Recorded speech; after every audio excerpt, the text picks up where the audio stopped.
Welcome to our channel kitchen in the dark. எல்லாரும் நல்லா இருக்கீங்களா? நானும் நல்லா இருக்கேன். இன்னைக்கு நம்ம என்ன பண்ண போறோம்னா, ரெடிமேடாக கிடைக்கிற இடியாப்ப சேவை, அரிசி சேவைன்னு ஒரு சில இதில் சொல்கிறாங்க, இடியாப்ப சேவைன்னு ஒரு சில இதில் சொல்கிறாங்க. உங்களுக்கு எப்படி கிடைக்குதோ அப்படி வாங்கிக்கிங்க. அதை வச்சு என்ன டிஷ் பண்ணலான்னு பார்க்க போகிறோம். சிம்பிளாக ஈஸியாக டேஸ்டியாக பண்ண போகிறோம். வாங்க எப்படி செய்யலான்னு வீடியோக்குள்ள போகலாம். இந்த சேவை செய்கிறதுக்கு என்னெல்லாம் தேவைன்னு சொல்லிட்டு இங்கே ஷோ பண்ணியிருக்கேன். என்னென்னு ஒன்றா சொல்கிறேன். 2 மீடியம் சைஸ் வெங்காயத்தை ஃபைனாக சாப் பண்ணி வச்சுருக்கேன். ஸ்லைஸ் பண்ணலை, சாப் பண்ணி வச்சுருக்கேன். இதில் 3-4 பட்டை வத்தல் பிச்சு வச்சுருக்கேன். அது கூட கருவேப்பிலை போட்டு வச்சுருக்கேன்.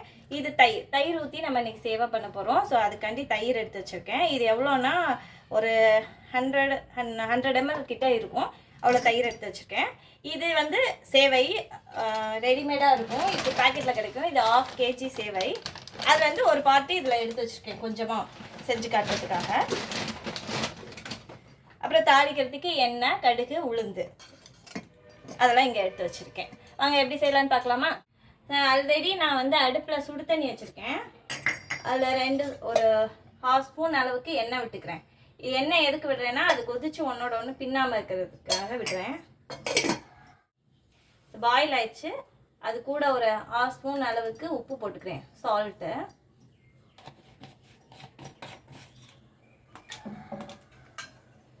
அது பாயில் ஆகிற சவுண்டு வந்துருச்சு, பபிள்ஸ் வர ஆரம்பிக்குது. அது கூடவே இந்த சேவையை கொஞ்சம் கொஞ்சமாக உதிராக நான் போட்டுட்ருக்கிறேன்.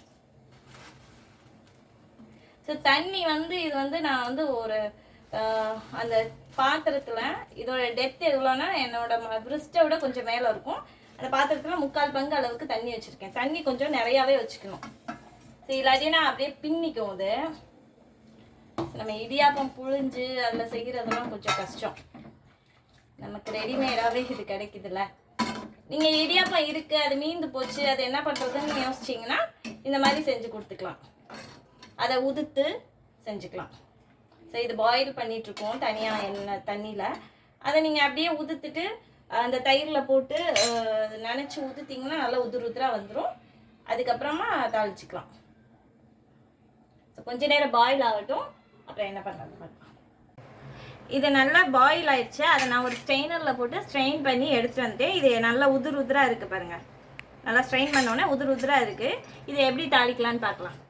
ஸோ இப்போ அடுப்பை பற்ற வச்சுக்கலாம். கடாயை வச்சாச்சு. அது காயட்டும், கொஞ்சம் நேரம் ஹீட் ஆகட்டும்.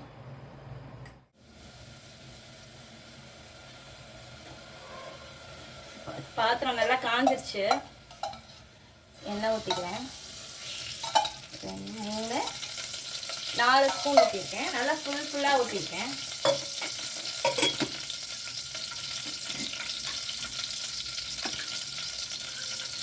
ஃபஸ்ட்டு நான் உளுந்து போடுறேன். ஒரு ஸ்பூன் அளவுக்கு உளுந்து நிறையவே போட்டுக்கலாம். இது கூட கடலைப்பருப்பும் போட்டுக்கலாம். உங்களுக்கு பிடிச்சதுன்னா கடலைப்பருப்பும் போட்டுக்கோங்க.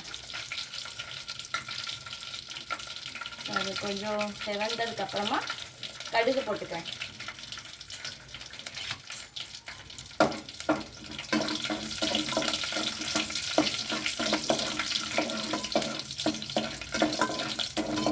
கடலைப்பருப்பு உளுந்து போடும்போது நல்லா வாசம் கொடுக்கும். அதை நம்ம சாப்பிடும்போது அது வாயில் கிடைக்கும் போது நல்லா டேஸ்ட்டாக இருக்கும். கரன்னு நல்லா வெடிச்சிருச்சு கடுகு. கருவேப்பிலை போடையெல்லாம் கொஞ்சம் கேர்ஃபுல்லாக போடுங்க, பட்டுன்னு முகத்தில் தெரிஞ்சிடும். இப்போ வெங்காயம் போட்டுக்கிறேன்.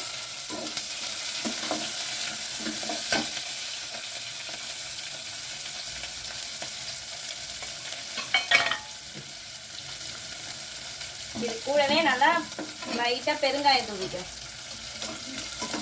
கரண்டியில் பற்றாம ரொம்ப குயிக்காக செஞ்சிடலாம். அது ரெடிமேடாக கிடைக்கிறனால அது பாயில் பண்ணுற டைம் தான் நமக்கு. சப்போஸ் ஏதாவது இல்லை அப்படின்னா ஸ்நாக்ஸ் மாதிரி கூட இதை சாப்பிட்டுக்கலாம், ஈஸியாக இருக்கும்.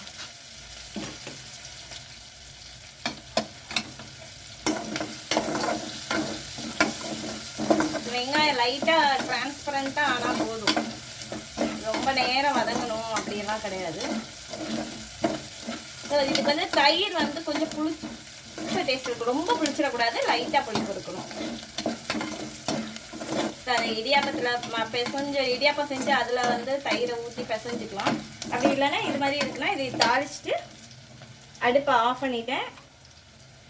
இந்த தயிரை ஊற்றிக்கிறேன். தயிரை ஊற்றிட்டேன். சரி, இதில் கொஞ்சம் 1/4 ஸ்பூன் உப்பு போட்டுக்கிறேன். ஏற்கனவே நம்ம இடியாப்ப சேவலை கொதிக்கும் போது போட்டோம், பார்த்து போட்டுக்கலாம். அது நல்லா தயிர் கூட நல்லா கலந்து விட்டுக்கிறேன். இதில் நீங்கள் இஞ்சி வேணும்னா இஞ்சி கூட சாப் பண்ணி போட்டுக்கலாம், கொத்தமல்லி போட்டுக்கலாம், பச்சை மிளகா போட்டுக்கலாம். என் பசங்க சாப்பிட மாட்டாங்க, அதனால் நான் அதெல்லாம் சேர்த்துக்கல. உங்களுக்கு அந்த டேஸ்ட் பிடிக்கும்னா அது போட்டுக்கோங்க. அந்த இடியாப்ப சேவையை ஃபுல்லாக கொட்டிட்டேன். அதில் நல்லா கலந்து விட்டுக்கிறேன்.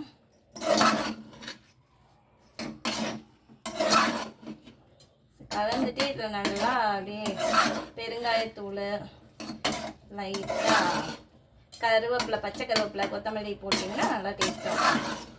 சரி, இதில் லெமன் பண்ணிக்கலாம், நம்ம சேமியா கிச்சடி பண்ணுறாங்க அது பண்ணிக்கலாம், எல்லாமே பண்ணிக்கலாம். அதை பாயில் பண்ணிவிட்டு நீங்கள் அதுக்கு தேவையான இன்க்ரீடியன்ஸ் அந்த கிச்சடியில் என்ன பண்ணமோ அதே மாதிரி பண்ணிவிட்டு அந்த சேமியாவுக்கு பதிலாக இந்த சேவையை போட்டுக்கிறோம். அவ்வளோதான். சரி, டேஸ்ட் பண்ணி சொல்லட்டுமா? எப்படி இருக்குன்னு டேஸ்ட் பண்ணி சொல்கிறேன். இது தயிர் சாதம் டேஸ்ட்டில் தான் இருக்கும். இது எங்கள் அம்மா இடியாப்பத்தில் பண்ணி தருவாங்க. நான் சின்ன பிள்ளையாக இருக்கையில் ரொம்ப எனக்கு ரொம்ப பிடிக்கும்.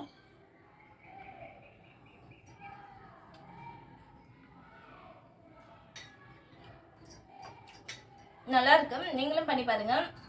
இதில் வந்து புளியோதரை மாதிரி பண்ணிக்கலாம், லெமன் மாதிரி பண்ணிக்கலாம், அந்த கிச்சடி மாதிரி பண்ணிக்கலாம். என்ன டேஸ்ட்டு உங்களுக்கு வேணுமோ இந்த சேவையை வச்சு நீங்கள் பண்ணி பார்த்துக்கலாம். இதே மாதிரி பண்ணி பார்த்துட்டு எப்படி இருக்குன்னு கமெண்ட் பண்ணுங்கள். டாடா, பாய் பாய். நெக்ஸ்ட் வீடியோவில் பார்க்கலாம்.